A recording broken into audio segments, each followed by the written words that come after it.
Kia ora team, Coach Ray here. I'm a triathlon and marathon running coach who specialises in coaching beginner and recreational athletes to achieve their sporting as well as their health and fitness goals. In today's video, I'm going to take you through the course guide for the North Shore Half Marathon, including pacing tips for those wanting to run sub 130, sub 140, sub 150, as well as the sub 2 hour. You'll learn course insights, pacing advice and performance tips, and this video is for any runner in the North Shore Half Marathon this coming weekend. Let's have a look at the course. Start up the top here at Milford Reserve, and you're going to head south along the beaches all the way down to North Head, turn around and return back roughly the same route, although there's a few deviations at a few different points. And then you're going to finish back at the Milford Reserve. Although this video is not about the marathon, you do one lap for the half marathon. The full marathon does 2 laps. General strategy for the course is to have a nice consistent effort. Have a conservative start, build your pace throughout the event to finish nice and strong. I recommend my 1/3 pacing strategy. This is where we break the event up into thirds, roughly 7 kilometers each, and we build our pace. The first third, a nice steady pace. That middle 7 kilometers at a faster pace, and then the final 7 kilometers at your fastest pace that you can sustain. Conveniently, on the North Shore half course, the aid stations, there's one at roughly 7 kilometers and there's one with roughly 7 kilometers to go. They're both the same aid station at Woodhall Park, Narrow Neck Beach. When you go past it the first time, that's roughly 7 kilometers in, a little bit more. And so by the time you turn around and get back to it, it's roughly 7 kilometers to go to get back to the start line. It's about 7.5, but we're not going to nitpick on that. It's a very good reference point for you to know that you need to pick it up. If you want to be a bit more precise, run an extra 500 meters and then pick your pace up. Now, if you're feeling really strong, by the time you get to the end of Takapuna, push a little bit faster and a little bit harder as you make your way through to the finish line. Those wanting to achieve a sub 2 hour goal, your target is 5 minutes 41 per kilometer to achieve that. Start calm, stay steady, focus on your cadence and your posture. As you fatigue later on in the half marathon, your shoulders are likely to round, hunched over. It's going to close down your airway. Try and squeeze the shoulder blades together, run more tall, nice and upright, helps keep that airway open, and oxygen can get into those lungs easily so it can be distributed to your running muscles. Don't get caught up with all the faster runners early in the race. Run your own race. In fact, the target pace for the opening 7 kilometers is going to be 5:50 as we build through it. In the middle third, you're going to increase that to 5:40, and then those final 7 kilometers, aim for 5:30 to achieve that sub 2 hour goal. There is a pacing group for sub 2 hours, so keep an eye out for them and utilize their assistance and guidance as well. For those that are wanting to achieve a sub 150, you need to average 5 minutes 12 per kilometer. Don't try and bank time early, stick to the pace goals. People that push too hard, too early, fade quickly and often will end up walking and not have a good day at the office. Stay strong through each and every aid station and watch for your pace to drift off towards the end of the event. For that opening third, aim for 5 minutes 20 per kilometre. Through the middle 7 kilometres, aim for 5:10 per kilometre, and then 5 minutes flat for those final 7 kilometres, bringing it on home under 150. Those wanting to do a sub 140 goal, your average pace is 4:44 per kilometre across the whole half marathon. Just like the 2 hour and the 1 hour 50 goals, 1 hour 40 also has a pacing group. This is the fastest pacing group at the North Shore half. So use that group if necessary. Stay relaxed early, hold your rhythm, excuse me, and focus for that last 5Ks. Your opening third, you should be targeting 4:55 as your pace. Through the middle third, 4:45 is your goal target. And then the final 7 kilometers, aim for 4:35 as you bring it on home under 140. Now, for those that want to do sub 1 hour 30, you'll need to run this by yourself. There is no pacing group for this, but you'll be looking to hold 4 minutes 17 per kilometre. I know it says 4:15 on the screen, but if you run 4:15, you will be comfortably under 1:30. Have a controlled start, be strong through the middle, and then a nice tough, hanging tough for the finish. Yeah, song lyrics. I'll come back to them a little bit later. I don't want you to surge early. Sit in, stay controlled, surge at the end.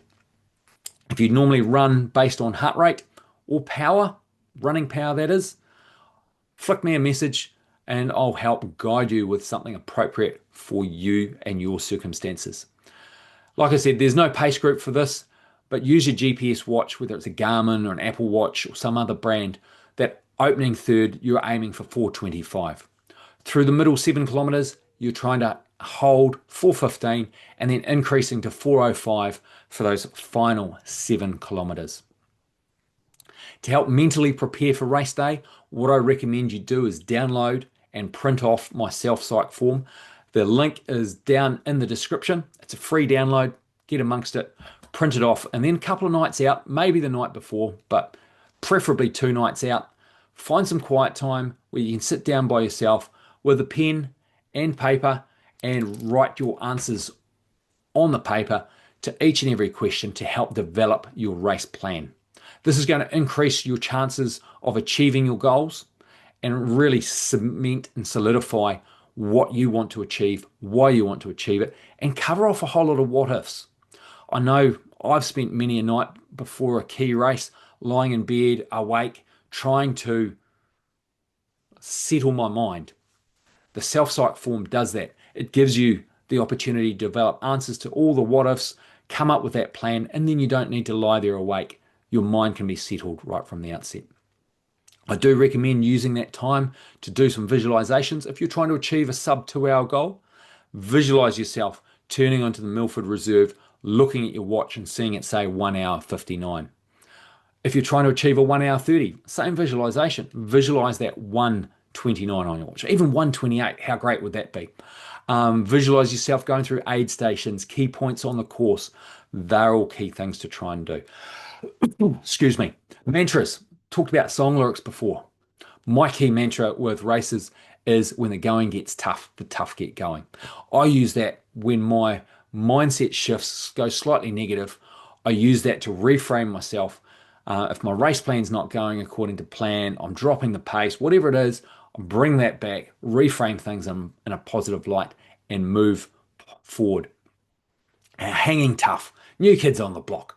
Who can't? I'm not going to try and sing it, but that is a good mantra as you're hanging tough, finishing strong. Break the race into chunks. I talk about my 1/3 racing pacing strategy. That's breaking it into 3 chunks, about 7 kilometers each.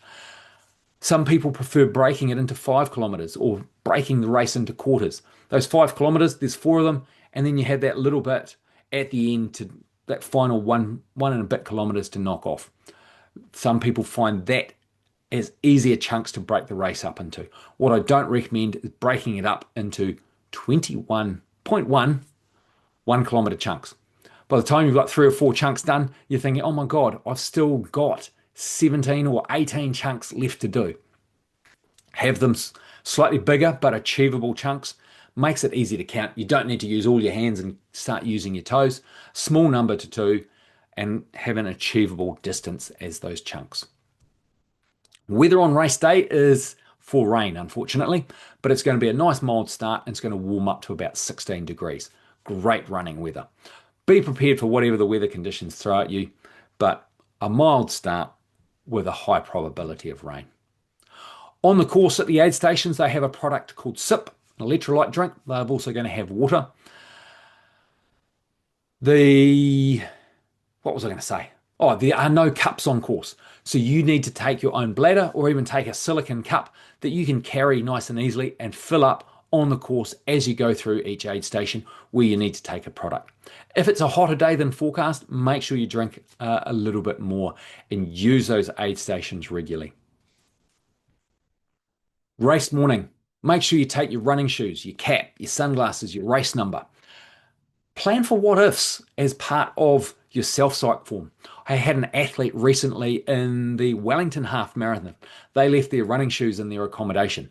They'd covered that as part of their self-psych process, and they had a plan in place if they left something key behind. They executed that plan, got the equipment they needed, their running shoes, very important, got their warm-up done, and had a fantastic race, running 1 hour 24. Your warm up is going to be goal dependent. If you're aiming for a 1 hour 24 or a fast time, a thorough warm up is key. If your goals are more recreationally based, then a basic warm up of 10 minutes jogging and then using those first few kilometers is more than sufficient. Toilet queues are always a problem on race morning. Make sure you go to the toilet early and don't overhydrate. Start time is 7 o'clock. Be good to go. 6:55 on the start line, pumped and ready. Some advice for those final few kilometers. Dig deep when you've got 2 to 3 kilometers to go. When you get to the end of Takapuna, that's a good visual reference point to start pushing and committing everything. When you've got 1K to go, give it everything you've got. And as mentioned before, use those aid stations as reference points. Roughly 7 kilometers in at the Woodhall Park, Narrowneck Beach vicinity, and then same location coming back, increasing your pace again. This time, it's not the second aid station, it's now the 5th aid station as you've gone past a few more. Do you want to smash your next half marathon? I've got a few options for you training wise. I've got my Project 2 hour, I've got my Project 1 hour 50, my Project 140, as well as my Project 1 hour 30. These are training plans to help you achieve those goals. They're 10 and 20 weeks respectively, designed to optimize your performance in that time frame. Based on how you go this weekend, will determine which plan is the most optimal for you to do. There's no point if you run a 155 this weekend trying to do a 130 in 10 weeks time. There are performance criteria to be accepted into those training plans, so check them out. Have a chat to me if that's what your goal is. If you want some gym-based strength training to complement your run training, I've got my Run Strong, Build Strength for Fast and More Efficient Running training plan. It's 12 weeks long. There's 3 gym sessions into it. There's links for this down below. I do have versions that are slightly longer and shorter than that with 2 gym sessions per week, depending on your availability. I've got options there for you.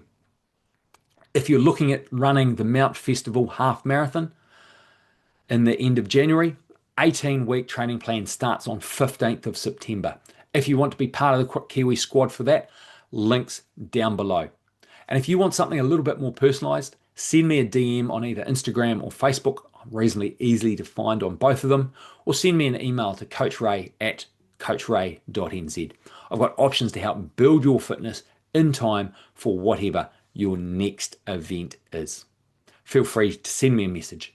Look forward to joining you. Have an amazing run this weekend. If you enjoyed the 1/3 pacing strategy, jump back on after the race and let me know how it worked for you and how successful you were at achieving your goals.